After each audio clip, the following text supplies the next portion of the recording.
Hello friends, good evening. Welcome to easy notes for your online study channel. आप सबके अपने YouTube channel पे आप सभी का बहुत बहुत स्वागत है। फ्रेंड्स, जैसा कि आप जानते हैं कि 8 जुलाई से होने जा रहा है यूजीसी नेट 2022 का एग्ज़ाम। टाइम कम बचा है, कोशिश करेंगे ज़्यादा से ज़्यादा एमसीक्यू पीवाईक्यू जितने भी ज़्यादा से ज़्यादा पेपर 1 करवा सकें आपको जल्दी से जल्दी करवाएंगे। आज यहाँ पर हम लोग जो सॉल्व करने वाले हैं वो है हायर एजुकेशन के क्वेश्चन। हायर एजुकेशन में जो आपकी प्राचीन शिक्षा थी यानी एंशियंट इंडिया से रिलेटेड ये क्वेश्चन है। स्टार्ट करते हैं, 30 सेकंड का टाइम मिलेगा इन क्वेश्चन को सॉल्व करने का। तो जल्दी से स्टार्ट करने से पहले आप सबसे रिक्वेस्ट है कि अगर अभी तक आपने चैनल को लाइक शेयर सब्सक्राइब नहीं किया है तो कर लीजिए। स्टार्ट करते हैं आज के क्वेश्चन को। प्राचीन भारत में उच्च शिक्षा एमसीक्यू प्रश्नोत्तरी और साथ ही मिलेगा इसका पीडीएफ भी आप लोगों को। क्वेश्चन नंबर 1 आपके सामने। क्वेश्चन नंबर 1 स्टार्ट करिए।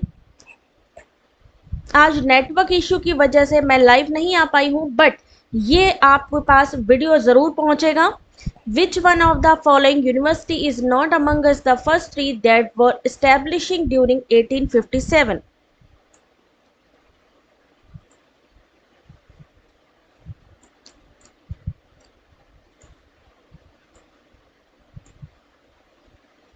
निम्नलिखित में से कौन सा विश्वविद्यालय 1857 के दौरान स्थापित पहले 3 विश्वविद्यालयों में नहीं था?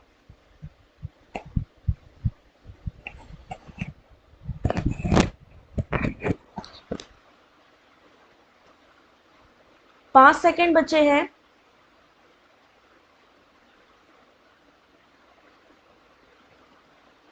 चलिए देखते हैं इस क्वेश्चन का सही आंसर। इस क्वेश्चन का जो सही आंसर है वो है ऑप्शन नंबर 3, दिल्ली। यानी कि दिल्ली जो था 1857 में जो विश्वविद्यालय बनाए गए, जो 3 सबसे पहले विश्वविद्यालय बनाए गए थे उनमें से नहीं था। हर क्वेश्चन का एक्सप्लेनेशन भी आपको मिलेगा, तो इसलिए बहुत ध्यान से इस क्वेश्चन को, इन पीडीएफ को आपने पढ़ना है। विश्वविद्यालयों की स्थापना उच्च शिक्षा की वर्तमान प्रणाली 1823 के माउंट स्टुअर्ट एल्फिंस्टन के कार्यव्रत से मिलती है, जिसमें अंग्रेजी और यूरोपीय विज्ञान पढ़ाने के लिए स्कूलों की स्थापना की आवश्यकता पर बल दिया गया। बाद में लॉर्ड मैकाले ने देश के मूल निवासियों को पूरी तरह से अच्छे अंग्रेजी विद्वान बनाने के प्रयासों की वकालत की। यानी लॉर्ड मैकाले थे जिन्होंने अंग्रेजी शिक्षा की ओर ज्यादा बढ़ावा दिया। अगर हम बात करें 1854 के सर चार्ल्स वुड डिस्पैच, जिसे कि भारत का क्या कहा जाता है, मैग्ना कार्टा कहा जाता है। आपसे पूछा जाता है ये वाला क्वेश्चन कि भारत का यानी भारत में अंग्रेजी शिक्षा का मैग्ना कार्टा किसे कहा जाता है, तो सही आंसर है 1854 के चार्ल्स वुड डिस्पैच को। प्राथमिक विद्यालय से विश्वविद्यालय तक शिक्षा की एक उचित रूप से स्पष्ट योजना इन्होंने बनाने की सिफारिश की थी। उसके बाद जुलाई में 1857 में कलकत्ता, बॉम्बे और सितंबर 1857 में मद्रास, जिसको अब चेन्नई कहा जाता है, 3 विश्वविद्यालय बने कलकत्ता, बॉम्बे और मद्रास में। उसके बाद 1887 में इलाहाबाद विश्वविद्यालय बना। दिल्ली विश्वविद्यालय की स्थापना 1922 में केंद्रीय विधानसभा के एक अधिनियम के द्वारा की गई थी। ठीक है, इंग्लिश हिंदी दोनों में ये पीडीएफ आपको मिलेगी, तो क्लास के एंड में आप जरूर इसका पीडीएफ पढ़ लीजिएगा। Question number 2। Question number 2, Ashtadhyayi was written by. और टाइम स्टार्ट कर रही हूँ, 15 सेकंड मिलेगा इस क्वेश्चन के लिए, क्योंकि ये क्वेश्चन बहुत आसान है लेकिन आपसे एग्जाम में जरूर पूछे जा रहे हैं।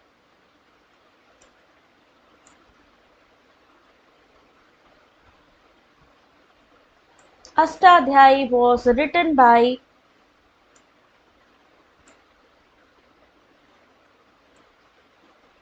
चाणक्य ने कौन सी बुक लिखी है, जीवक कौन थे, कात्यायन कौन थे और पाणिनि कौन थे? किस तरीके का उन्होंने जो है बुक लिखी है, किस लैंग्वेज में लिखी है, इन सब से क्वेश्चन आपका आता है आपके यूजीसी नेट पेपर 1 में।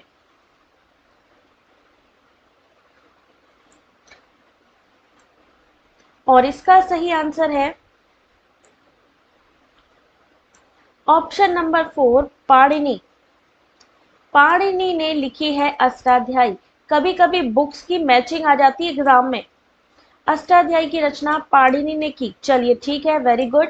चाणक्य, जिसे कि कौटिल्य या विष्णुगुप्त के नाम से भी जाना जाता है, उन्होंने किस चीज की करी? अर्थशास्त्र, भौतिक लाभ का विज्ञान जिसे हम कहते हैं।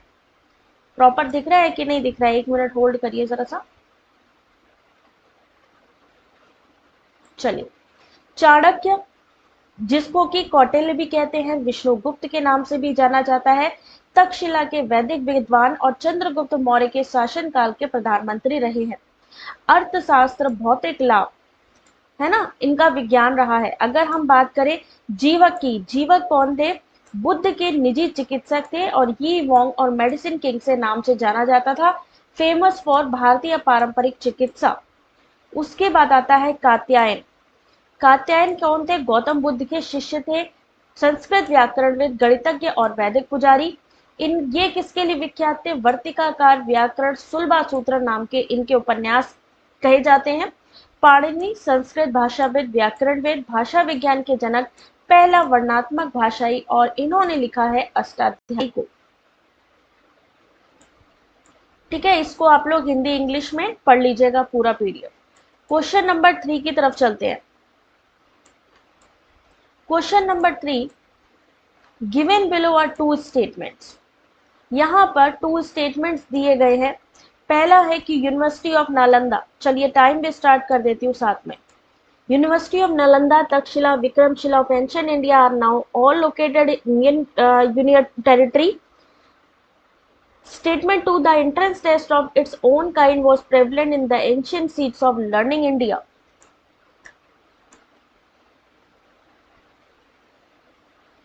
प्राचीन भारत के नालंदा, तक्षशिला, विक्रमशिला विद्यालय अब सभी भारतीय क्षेत्र में हैं। भारत की शिक्षा की प्राचीन आसनों में अपनी तरह की प्रवेश परीक्षा प्रचलित थी।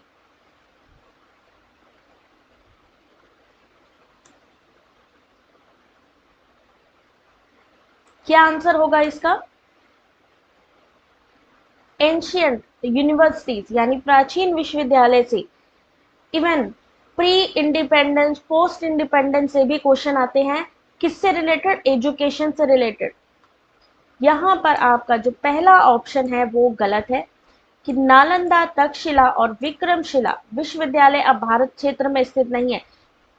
अभी क्यों नहीं है, एक्सप्लेनेशन देंगे। भारत की शिक्षा के प्राचीन आसनों में पहले क्या होता था? प्रवेश परीक्षा प्रचलित थी। तो सही आंसर है कि पहला गलत है, पहला गलत है और दूसरा सही है।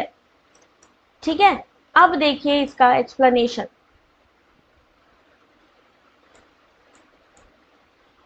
भारत में शिक्षा का इतिहास में तक्षशिला का नाम आता है और ये कहाँ है? रावलपिंडी, पंजाब, पाकिस्तान में। इसलिए ये इन्वॉल्व नहीं है। जबकि नालंदा यहीं पर ही है, अपने इंडिया में है, अपने बिहार में है। तक्षशिला, तक्षशिला एक ऐसी यूनिवर्सिटी है जो पाकिस्तान में है। बाकी अगर हम बात करें, नालंदा यहीं है। और विक्रमशिला, नालंदा के साथ विक्रमशिला भारत के दो सबसे महत्वपूर्ण केंद्रों में से है। इसका स्थान बिहार के भागलपुर में है। एक चीज और याद रखिएगा, यूनेस्को ने कौन सी जो है यूनिवर्सिटी है उनको अपने हेरिटेज में डाला है। इस तरीके के क्वेश्चंस भी आते हैं, तो जनरल अवेयरनेस को तैयार करिएगा। दर्शन, व्याकरण, तत्व मीमांसा, भारतीय तर्कशास्त्र की यहाँ पर इसकी शिक्षा दी जाती थी। और बौद्ध तंत्र से मेन इन्वॉल्व था विक्रमशिला। कौन इन्वॉल्व था? विक्रमशिला में क्या क्या चीजें होती थी ये बताया है इसमें। नालंदा प्राचीन महावीर था। बौद्ध मठ, जो भारत में मगध यानी बिहार के प्राचीन साम्राज्य में शिक्षा के प्रसिद्ध केंद्र के रूप में कार्य किया इसमें। उसके अलावा और थोड़ा सा इसका डिटेल, ये पूरी डिटेल ही है। इसमें क्या होता था? प्रवेश परीक्षा होती थी।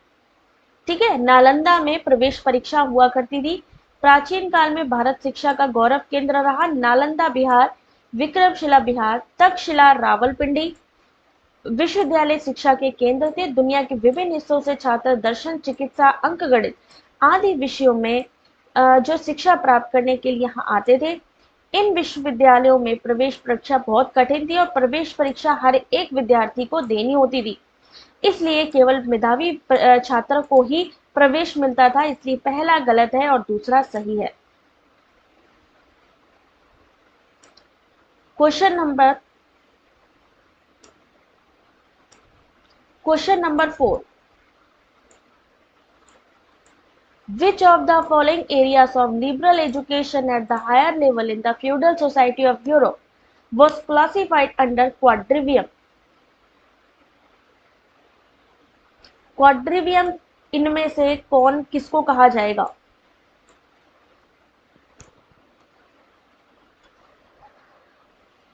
हिंदी में देखिए, यूरोप के सामंती समाज में उच्च स्तर पर उदार शिक्षा के लिए निम्नलिखित क्षेत्रों में से किन क्षेत्रों को क्वाड्रिवियम के अंतर्गत वर्गीकृत किया गया था? व्याकरण, तर्क, अंकगणित, खगोल विज्ञान या संगीत? ऑप्शन ऊपर देखिए, ऑप्शन यहां से देख के आंसर बताइए।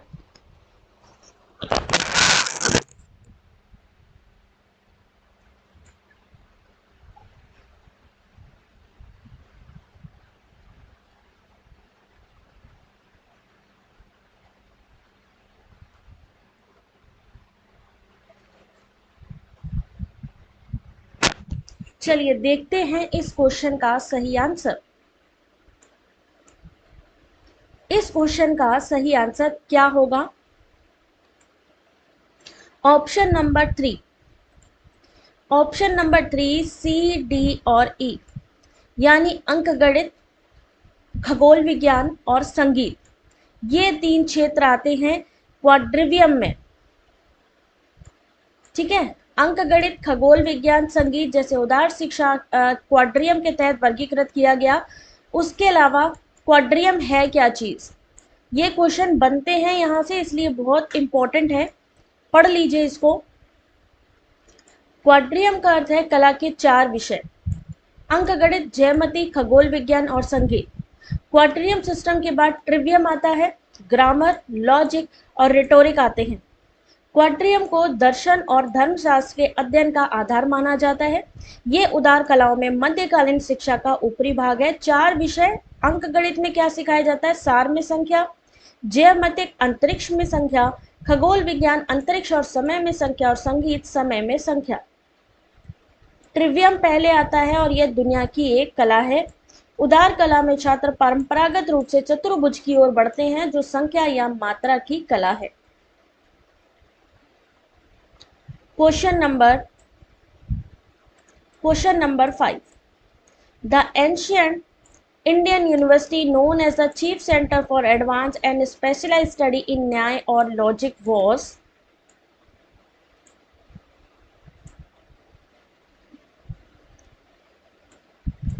8 जुलाई से एग्जाम है और देखिए आपकी कितनी तैयारी है। हायर एजुकेशन का ये मोस्ट इंपॉर्टेंट क्वेश्चन, 30 सेकेंड में ही आपको आंसर करना है। न्याय या तर्क शास्त्र में उन्नत और विशिष्ट अध्ययन के लिए मुख्य केंद्र के रूप में जाने जाने वाला प्राचीन भारतीय विश्वविद्यालय कौन सा था? जगदला, मिथिला, नादिया या Vallabhi?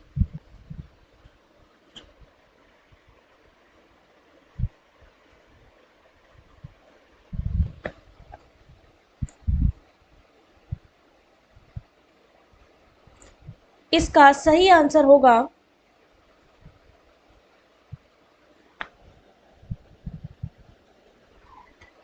Option number B, Mithila university, Mithila विश्वविद्यालय इसका सही आंसर होगा। एक चीज समझिए कि हो सकता है कि सेम क्वेश्चन रिपीट ना हो, लेकिन ये जो कंटेंट आपको मिल रहा है कि जगदला विश्वविद्यालय है ना, या आपको बाकी यूनिवर्सिटी के बारे में जो बताया जा रहा है, आएगा क्वेश्चन इसी पीडीएफ से। समझ रहे हो सकता है क्वेश्चन का पैटर्न बदला हो, लेकिन आएगा टॉपिक यहीं से ही। जगदला विश्वविद्यालय राजा रामपाल ने 11वीं शताब्दी की शुरुआत में उत्तरी बंगाल में की थी इसकी स्थापना। विश्वविद्यालय में संस्कृत सहित सभी विषय पढ़ाए जाते थे। पढ़ाए जाने वाले विशेष विषयों में से एक था वज्रयान बौद्ध धर्म। किसमें? जगदला विश्वविद्यालय। सुभसित रत्न कोसा संस्कृत के संकलनों में से एक है, जिसे विश्वविद्यालय में बौद्ध विद्वानों के द्वारा संकलित किया गया। मिथिला, जिसको कि आप कह सकते हो कि राजा जनक के समय से अस्तित्व में था, मिथिला नरेश कहा जाता था ना उनको। यह शिक्षा की ब्राह्मणवादी व्यवस्था के लिए प्रसिद्ध था। इस विश्वविद्यालय में आयोजित सम्मेलनों में ऋषियों और अन्य शिक्षार्थियों ने भाग लिया था। उसके अलावा 12वीं शताब्दी में इस विश्वविद्यालय में भारतीय गणितज्ञ दार्शनिक गणेश उपाध्याय के द्वारा नए तर्क का एक स्कूल खोला गया या पाया गया। बाद में न्यायशास्त्र, तर्कशास्त्र, इस विश्वविद्यालय में दो प्रसिद्ध विषय थे। आपसे पूछा जा सकता है दो प्रसिद्ध विषय जो हैं आपके न्यायशास्त्र, तर्कशास्त्र किस विश्वविद्यालय में थे, तो तुरंत आपको आंसर करना है मिथिला में। फिर आता है नादिया विश्वविद्यालय, नवद्वीप के रूप में जाना जाता है, बंगाल में गंगा और जलंकी नदियों के जंक्शन पर स्थित है। नालंदा और तक्षशिला विश्वविद्यालय के विनाश के बाद इसकी स्थापना की गई। यहाँ तर्क, राजनीति, कानून जैसे यानी लॉ से रिलेटेड यहाँ पर नादिया विश्वविद्यालय है, ये समझिए। 15वीं शताब्दी में नादिया विश्वविद्यालय में भारतीय दार्शनिक तर्कशास्त्री रघुनाथ शिरोमणि द्वारा तर्कशास्त्र विश्वविद्यालय की स्थापना की गई थी। वल्लभी क्या है? इसकी स्थापना मैत्रक वंश के राजाओं ने की थी। 2000 साल पुराना है ये। इसमें अर्थशास्त्र, अब कैसे पूछा जा सकता है, मान लिया एक तरफ दिया जगदला विश्वविद्यालय, वल्लभी, मिथिला, फिर कहा गया इस विश्वविद्यालय में ये पढ़ाया जाता था, इसमें ये पढ़ाया जाता था, तो आपको पता होना चाहिए कि इस विश्वविद्यालय में, किसमें, वल्लभी में अर्थशास्त्र, कानून, राजनीति, चिकित्सा, पुस्तक पालन, साहित्य, व्याकरण, हीनयान, बौद्ध धर्म जैसे विषय पढ़ाए जाते थे। धार्मिक सहिष्णुता और मानसिक स्वतंत्रता के लिए ये प्रसिद्ध था। आर्यभट्ट के यहाँ पे कोने कोने से विद्यार्थी इसमें पढ़ने आते थे। जल्दी जल्दी आज ये पूरा टॉपिक कंप्लीट करेंगे। Ancient university. Question number 6, The report of which of the following education commission carries the subtitle Education for National Development?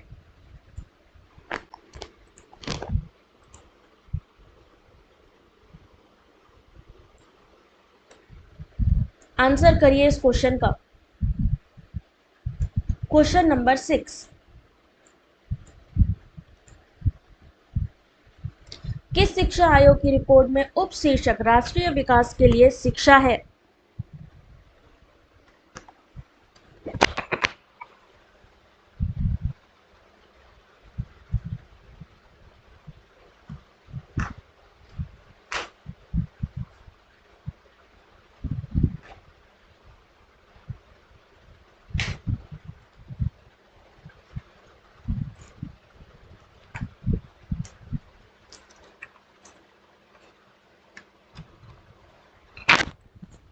चलिए देखते हैं इस क्वेश्चन का सही आंसर। इस क्वेश्चन का सही आंसर है option number 4, Kothari commission. Kothari सबसे इंपॉर्टेंट और सबसे ज्यादा पूछा जाने वाला क्वेश्चन है। कोठारी कमीशन से हमेशा क्वेश्चन्स आते हैं। सबसे पहली बात, कोठारी आयोग का आपको याद रखना है ईयर, मैचिंग में आ सकता है 64 to 66। 14 जुलाई 1964 को भारत में शैक्षिक प्रणाली का मूल्यांकन करने के लिए भारतीय शिक्षा आयोग, इसे और क्या कहा जाता है, एजुकेशन कमीशन, की स्थापना की गई। दौलत सिंह कोठारी यूजीसी के उस समय के अध्यक्ष थे, जिनको इसका अध्यक्ष बनाया गया। उसके अलावा इसका उद्देश्य, कोठारी आयोग का उद्देश्य सभी स्तरों पर शैक्षिक प्रणाली के सभी पहलुओं का सर्वेक्षण करना, शिक्षा प्रणाली को सभी स्तरों पर प्रगति में मदद करने के लिए सुझाव देना था। कोठारी आयोग ने 1966 में राष्ट्रीय विकास के लिए शिक्षा नामक उप शीर्षक के तहत अपनी रिपोर्ट प्रस्तुत की थी। मुदालियर आयोग का ईयर क्या था, 1952। याद रखिए, ये बहुत इंपॉर्टेंट है, मैं बार बार कह रही हूँ, एग्जाम आने में टाइम में रह गया है, तो I request to all of you, सब लोग कॉन्सेंट्रेट होकर के क्लास को देखा करो। 1952 माध्यमिक शिक्षा में सुधार के लिए मुदालियर आयोग की स्थापना। डॉक्टर ए लक्ष्मण स्वामी मुदालियर मद्रास विश्वविद्यालय के आयोग के अध्यक्ष थे। 1953 में अपनी रिपोर्ट दी। राधा कृष्णन आयोग सबसे पहले स्वतंत्रता के बाद का पहला आयोग है, विश्वविद्यालय शिक्षा आयोग, जिसे कि राधा कृष्णन आयोग भी कहते हैं। इसका मुख्य उद्देश्य क्या था, उच्च शिक्षा पर जोर था। डॉक्टर सर्वपल्ली राधाकृष्णन की अध्यक्षता में इसकी स्थापना हुई थी। इसमें मेन क्या था, विश्वविद्यालय की जो है शिक्षा पे बढ़ावा देने के लिए। फिर था कलकत्ता विश्वविद्यालय, सितंबर 1917 में माइकल सैडलर की अध्यक्षता में इसकी यहाँ पर नियुक्ति की गई थी। इसे सैडलर आयोग भी कहा जाता है। कलकत्ता विश्वविद्यालय को और क्या कहा जाता है, सैडलर आयोग भी कहा जाता है। चलो नेक्स्ट क्वेश्चन देखो आप। क्वेश्चन नंबर 7,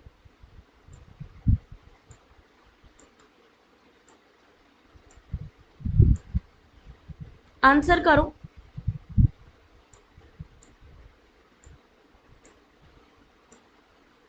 निम्नलिखित में से कौन प्राचीन भारत के दौरान शिक्षा का मुख्य उद्देश्य रहा है?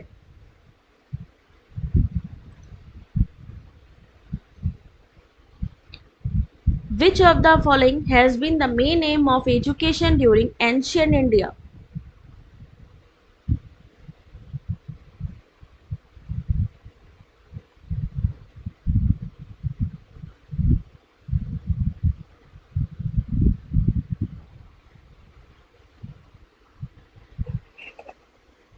और इसका सही आंसर होगा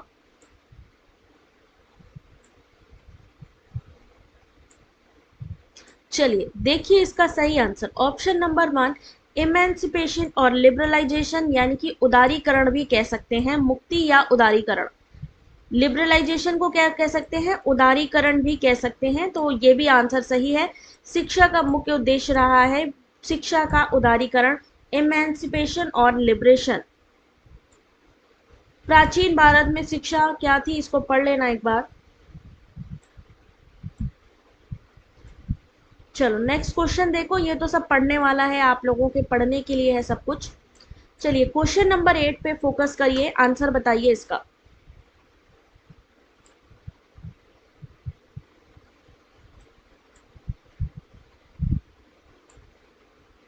The ancient Indian university famous for specialized studies in Hinoan was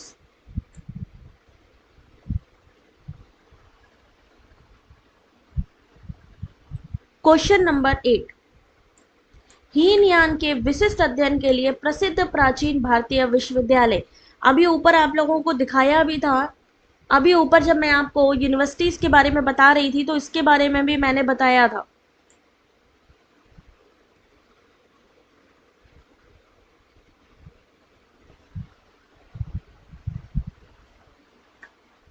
चलिए देखते हैं इस क्वेश्चन का सही answer.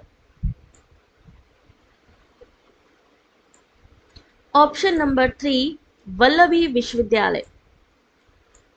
Option number 3 Vallabhi university. ये पूरा पढ़ लोगे ना पीडीएफ तो बहुत सारी चीजें क्लियर हो जाएंगी। वल्लभी विश्वविद्यालय प्रसिद्ध प्राचीन विश्वविद्यालय है, बौद्ध शिक्षा का मुख्य केंद्र रहा है, जो कि वर्तमान में भारत के पश्चिमी भाग गुजरात के भावनगर में स्थित है। कभी कभी ये लोग सेंटर का नाम पूछ लेते हैं। मान लीजिए आपके सामने ऑप्शन रखा कि बताइए वल्लभी विश्वविद्यालय कहाँ पे है, गुजरात में है कि जो है दिल्ली में है, या फिर इनमें से कौन सी ऐसी यूनिवर्सिटीज हैं जो उत्तर प्रदेश में स्थित है, या ऐसी कौन सी है जो उत्तर प्रदेश में नहीं है। तो इस तरीके से घुमा घुमा के सेम क्वेश्चन होते हैं, बस जो तरीका होता है पूछने का वो अलग अलग होता है। हीनयान के अध्ययन के लिए विशिष्ट और प्रसिद्ध था। यह विश्वविद्यालय कई धार्मिक अध्ययनों का केंद्र भी था। इसमें धर्मशास्त्र, वार्ता, अर्थशास्त्र, चिकित्सा विज्ञान, नृत्य शास्त्र यानी कानून जैसे विषय इसमें शामिल किए गए। मैत्रिक साम्राज्य वल्लभी की राजधानी थी और मैत्रिक साम्राज्य के राजा भट्टारका ने इस विश्वविद्यालय की स्थापना की थी। स्थिरमती और गुमटी इस विश्वविद्यालय के दो जाने माने छात्र थे। कई चीनी यात्रियों ने वल्लभी का दौरा किया और जिसमें से कुछ थे यूजिंग और जुआनजांग। यह धार्मिक सहिष्णुता और मानसिक स्वतंत्रता के लिए भी प्रसिद्ध था।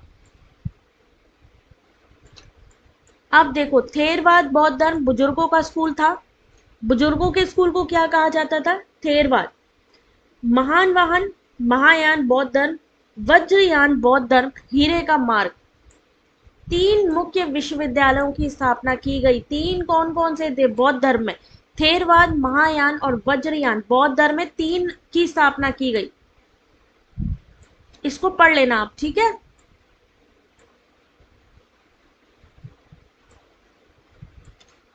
वज्रयान बुद्धिज्म को द वे ऑफ डायमंड भी कहा गया। हीनयान सबसे छोटा माना जाता है इसमें। Question number 9 Which of the following modes of admission was prevent Nalanda University in ancient times?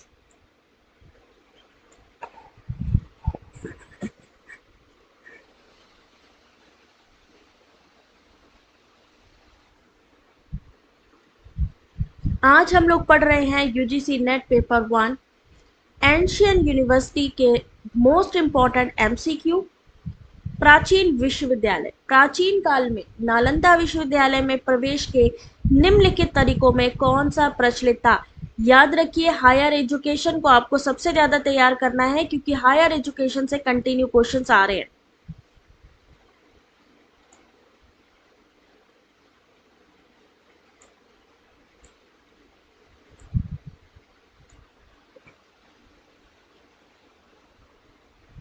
तो इसका सही आंसर क्या होगा?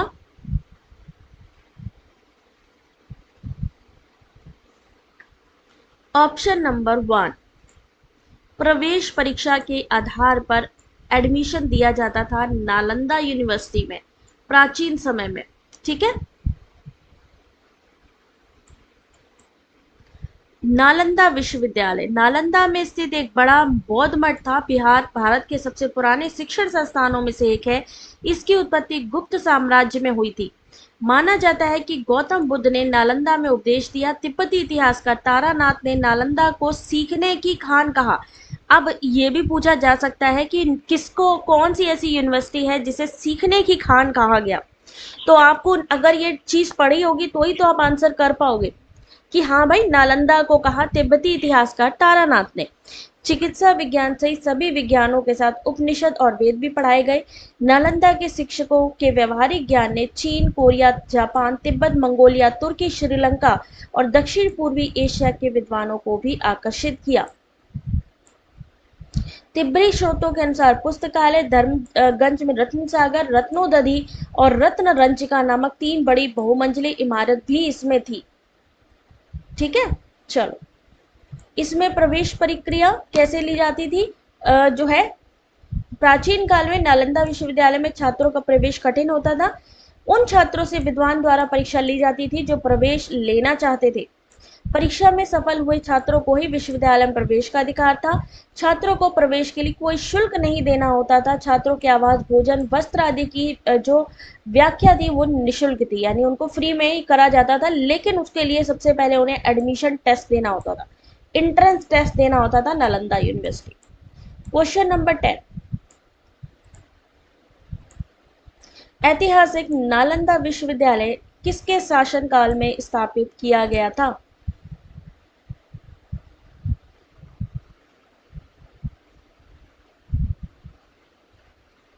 आंसर करिए।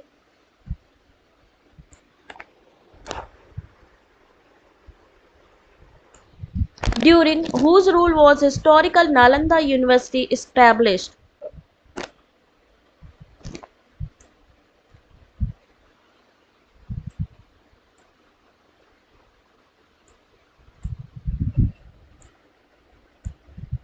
और इसका सही आंसर होगा, देखिए, कभी भी आप लोगों की सब्जेक्ट वाइज एग्जाम डेट आ सकती है।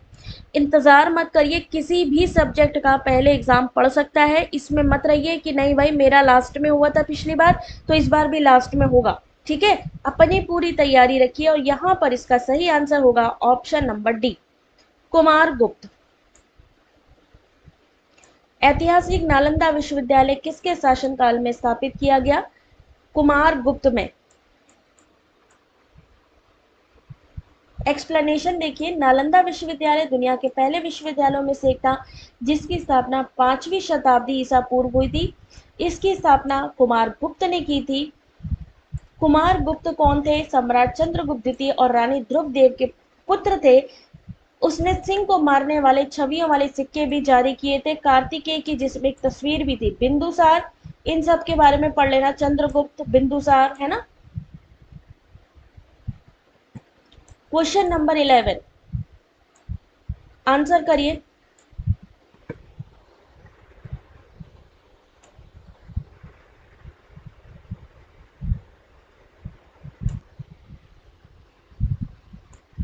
Nalanda was an ancient center of learning for which religion?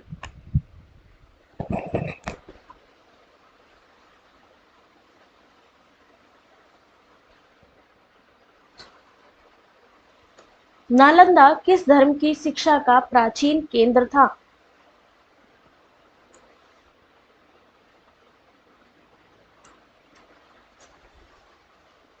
अभी अभी बताया था नालंदा के बारे में।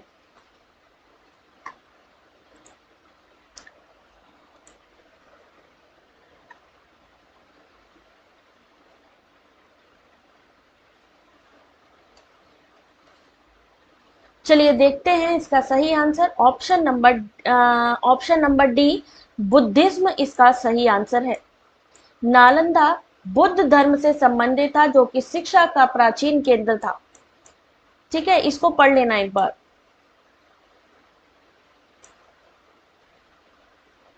Question number 12, the medium of instruction in the Vedic system of education has been, answer करिए इस क्वेश्चन का।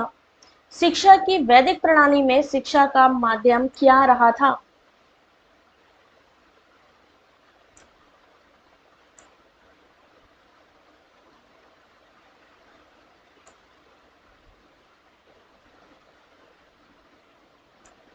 आंसर करिए।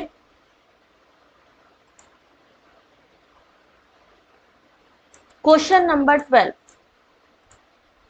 क्वेश्चन नंबर 12, वैदिक प्रणाली में गुरुकुल होते थे। गुरुकुल किस तरीके से, कौन सी लैंग्वेज में आपको शिक्षा देते थे?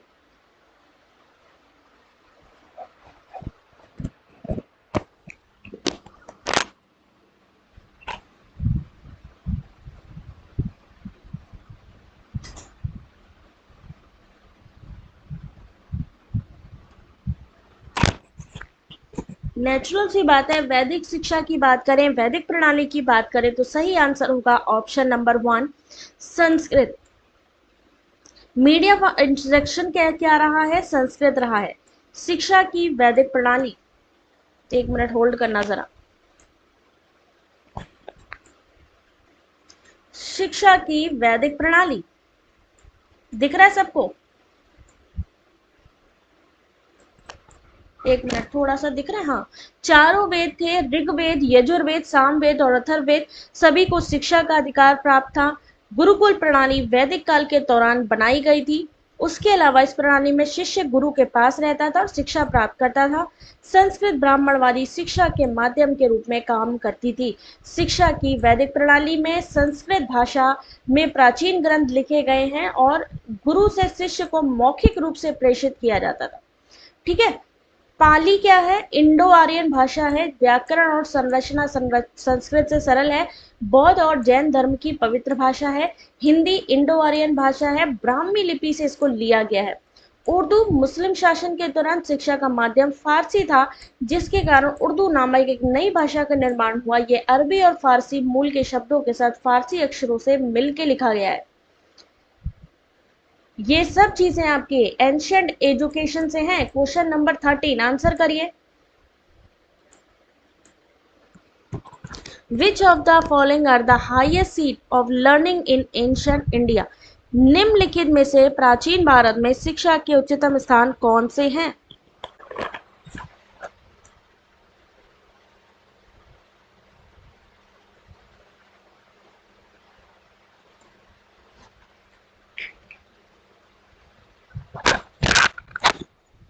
आंसर करिए इस क्वेश्चन का।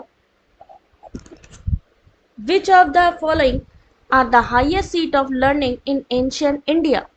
नालंदा, तक्षशिला, विक्रमशिला या उदंतपुरी?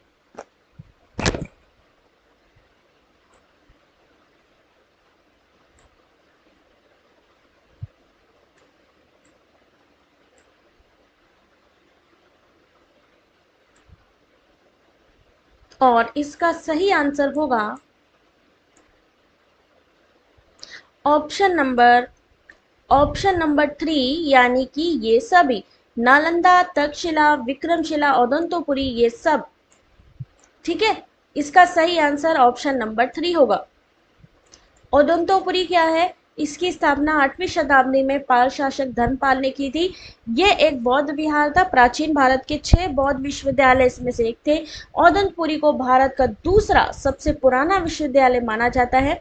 विक्रमशिला के आचार्य श्री गंगा इस विश्वविद्यालय के विद्वान थे। तिब्बती अभिलेखों के अनुसार उदंतपुरी में लगभग 12,000 छात्र थे, जो हिरण्य प्रभात पर्वत नामक पर्वत पर और पंचानन नदी के किनारे स्थित था। 1193 के आसपास खिलजी शासकों की घेराबंदी में से नष्ट किया गया। तक्षशिला आधुनिक पंजाब प्रांत जो पाकिस्तान का है, वहां पर है। ठीक है, इसको थोड़ा पढ़ लेना, ये तो तुम लोगों ने पढ़ा है। इसके शिक्षक कौन रहे हैं? कौटिल्य, पाणिनि, जीवक और विष्णु शर्मा। विक्रमशिला, इसको सबने पढ़ना है क्योंकि बहुत अच्छी डिटेल है और ये पूरा पीडीएफ फ्री में आपको मिलने वाला है। तो जो चीज मिल रही है, एग्जाम आने में टाइम नहीं बचा है तो रिवाइज कर लीजिए। Next question, question number 40। To receive the degree, Vasu learner was expected to learn minimum years in Gurukul. Degree प्राप्त करने के लिए वासु शिक्षार्थी को गुरुकुल में न्यूनतम कितने वर्ष सीखने की उम्मीद होती थी?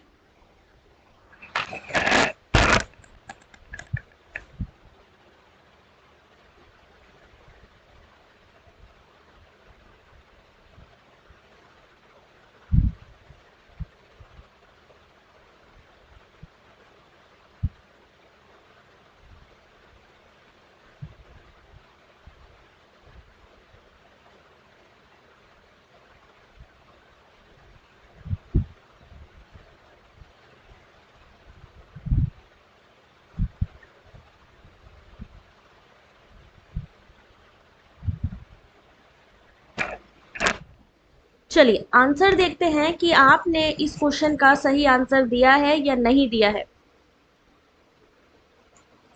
ऑप्शन नंबर 2 24 इसका सही आंसर है।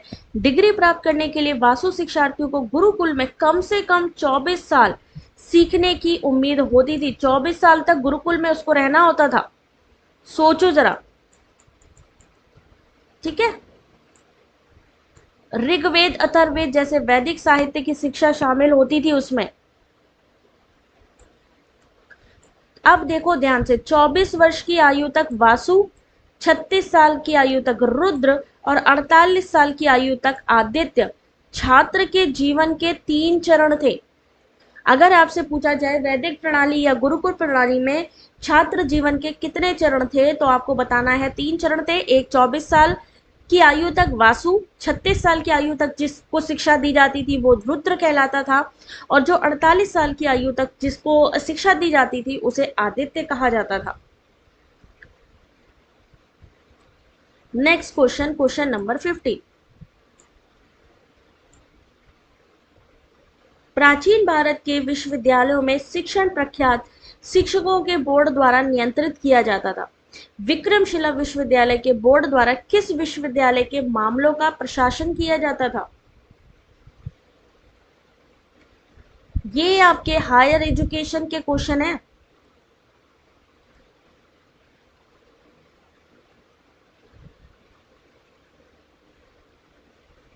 आंसर करिए सभी क्वेश्चन का।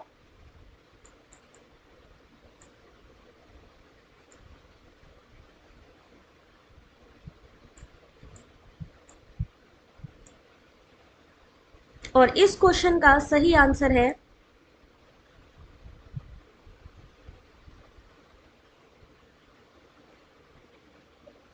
ऑप्शन नंबर 3 नालंदा विश्वविद्यालय।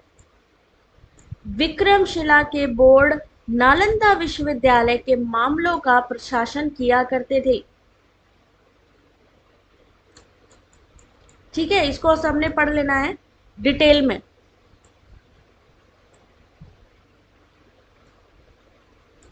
ठीक है, पूरी पूरी यूनिवर्सिटी इसके बारे में है यहाँ पे। हम चलते हैं अगले क्वेश्चन की तरफ।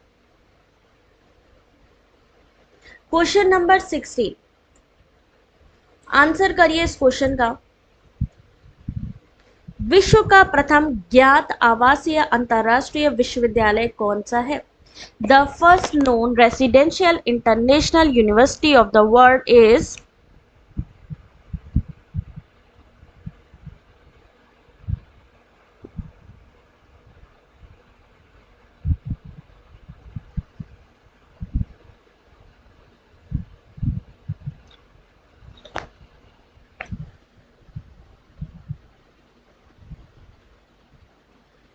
जल्दी आंसर करिए इस क्वेश्चन का। मगध विश्वविद्यालय, नालंदा विश्वविद्यालय, विक्रमशिला या तक्षशिला? मतलब जिसके बारे में सबसे पहले पता चला था।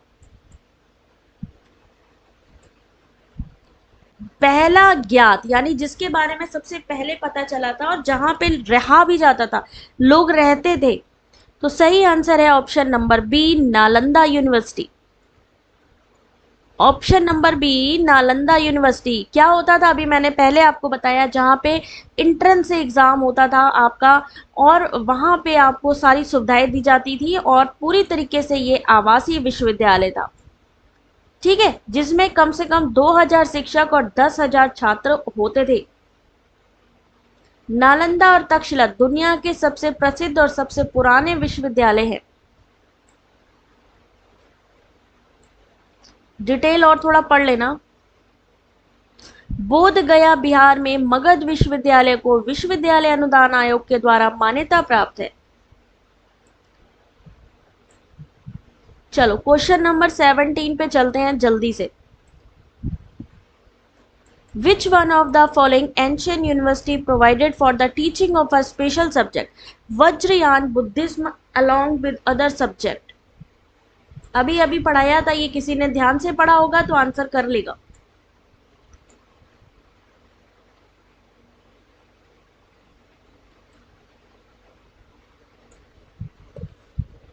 Which one of the following ancient university provided for the teaching of a special subject Vajrayaan Buddhism along with other subject?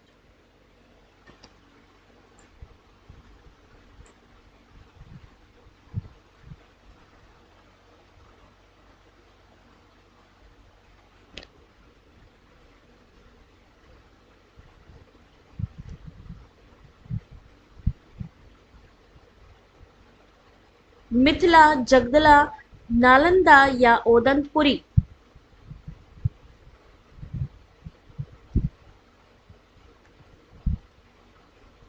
चलिए देखते हैं इस क्वेश्चन का सही आंसर। इसका सही आंसर है ऑप्शन नंबर 2, जगदला विश्वविद्यालय, ठीक है। और यूनेस्को में कौन सा जो है हेरिटेज में लिया गया है, ये किसको मान्यता मिली है, उन सब के बारे में भी पढ़ना है आपको। इसके बारे में डिटेल याद रखना, ये तांत्रिक बौद्ध धर्म के अध्ययन और प्रसार का केंद्र था। पूरा डिटेल आप लोग एक बार पढ़ लेना। नालंदा विश्वविद्यालय, जगदला, मिथिला, ओदंतपुरी, कौन थे, क्या था, कौन सी पढ़ाई होती थी, कैसे एंट्रेंस एग्जाम होता था, है ना, किसमें होता था किसमें नहीं होता था। क्वेश्चन नंबर 18, भारत में उच्च शिक्षा के लिए एक प्राचीन केंद्र तक्षशिला को यूनेस्को द्वारा विरासत स्थल के रूप में घोषित किया गया था कब? अभी यूनेस्को वाली बात करी हूँ ना, पहले यही चीज में बात करी हूँ। अभी रिसेंटली किसको यूनेस्को द्वारा विरासत स्थल के रूप में घोषित किया है, वो याद रखिएगा। रिसेंट की जो जनरल अवेयरनेस है, जनरल करंट अफेयर है, उसको पढ़ना है आपने।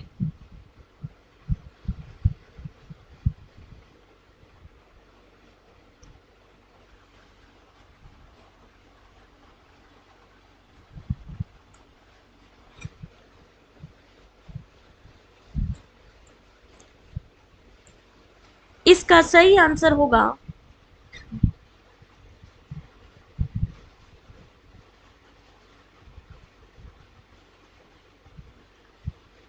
Option number 1, 1980। तक्षशिला को यूनेस्को के द्वारा विरासत स्थल के रूप में, किसको, तक्षशिला को यूनेस्को द्वारा। अभी रिसेंटली किसको इन्होंने किया है, रिसेंटली यूनेस्को द्वारा कौन कौन विरासत स्थल घोषित किए गए हैं, उसका ध्यान रख करके बताइएगा। चलिए देखिए नेक्स्ट क्वेश्चन।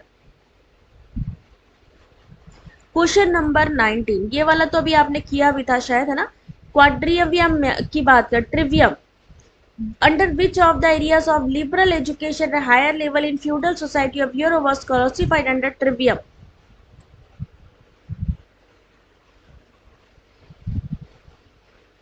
आंसर करिए इस क्वेश्चन का।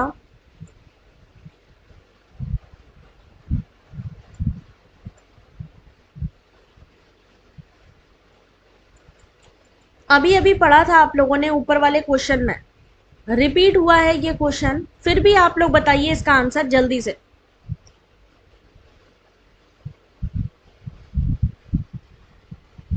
और इसकी पीडीएफ आपको मिलेगी वेबसाइट पे ये कंप्लीट पीडीएफ के लिए वीडियो के डिस्क्रिप्शन पे देखिएगा, लिंक दी हुई है। वीडियो डिस्क्रिप्शन को देखिएगा, वहां पर लिंक दी हुई है जहां से आपने ये पीडीएफ डाउनलोड करनी है। सही आंसर है सी, डी और ई। ठीक है, इसका सही आंसर है सी, डी और ई। ये क्वेश्चन करवा चुकी इसलिए ज्यादा टाइम नहीं दिया मैंने। Question number 20।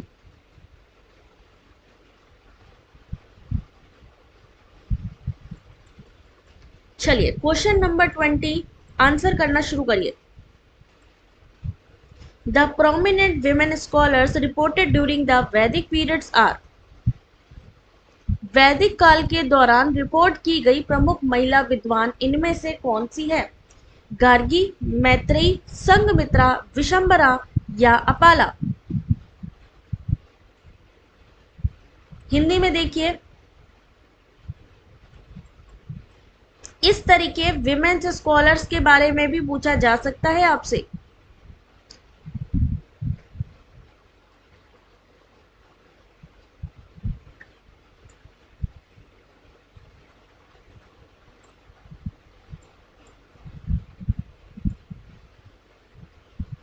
क्या होगा इसका सही आंसर? और अगर अभी तक आप लोगों ने वीडियो को लाइक नहीं किया है, सब्सक्राइब नहीं किया है या फिर शेयर नहीं किया है तो शेयर कर लीजिए, क्योंकि यहाँ पर मिलती हैं आपको फ्री लाइव क्लासेस, साथ में ही पीडीएफ। तो सारी की सारी तैयारी होगी आपकी यहाँ पे। टेलीग्राम का लिंक वीडियो के डिस्क्रिप्शन पे है, वो भी ज्वाइन कर लीजिए। यहाँ पर इसका सही आंसर है ऑप्शन नंबर 3। ऑप्शन नंबर देखिए 3 होगा इसका। Option number A Gargi, Maitreyi, Vishambara और अपाला। अब देखिए इसकी डिटेल थोड़ी सी। वैदिक काल में महिलाओं को समाज में एक विशेष अधिकार जो है स्थान प्राप्त था। वेदों में गार्गी, मैत्रेयी, विशंबरा और अपाला जैसी महिला विद्वानों का नाम था। गार्गी जो ऋषि वाचकनु हैं और वैदिक भविष्यवक्ता की बेटी थी। उन्होंने कई भजनों की रचना की। गार्गी प्रसिद्ध प्रतिभागियों में से एक थी जो विदेह के राजा जनक में ब्रह्म यज्ञ की व्यवस्था जिन्होंने की थी। मैत्रेयी एक महिला दार्शनिक और पैगंबर थी। उन्होंने अपने पति के व्यक्तित्व में सुधार और आध्यात्मिक विचारों के प्रस्फुटन में योगदान दिया। वैदिक काल के दौरान अन्य जो प्रमुख महिलाएं थी वो थी घोष, लोपामुद्रा, शक्ता और निवावरी। ठीक है, संघमित्रा सम्राट अशोक की और उनकी पहली पत्नी देवी की सबसे बड़ी बेटी थी, जिसने अपने भाई महिंदा के साथ बौद्ध भिक्षुओं के एक आदेश में प्रवेश किया। 2 भाई बहन बाद में राजा देवंश में भी तिस्सा के अनुरोध पर बुद्ध की शिक्षाओं को प्रसार करने के लिए श्रीलंका गए थे और अशोक के समकालीन। तो संघमित्रा भी थी इसमें। ठीक है, तो यहाँ पर हो गई है आपकी क्लास फिनिश, यानी कंप्लीट हो गई है। लेकिन हमारी पढ़ाई अभी कंप्लीट नहीं हुई है, क्योंकि जब तक एग्जाम नहीं आता है तब तक हमने पढ़ना है, इस चीज़ का याद रखें। और बहुत ही ज़्यादा चीज़ों को पढ़ने के लिए, समझने के लिए इस पीडीएफ को पढ़िएगा। जो चीज़ ना समझ में टेलीग्राम को ज्वाइन करिए। जाने से पहले वीडियो को लाइक, शेयर, सब्सक्राइब करिए। और इस पीडीएफ के लिए वीडियो की डिस्क्रिप्शन पर लिंक दिया हुआ है, या फिर हमारी वेबसाइट को डायरेक्ट ओपन करके इसको डाउनलोड करिए। Thanks for watching, God bless you.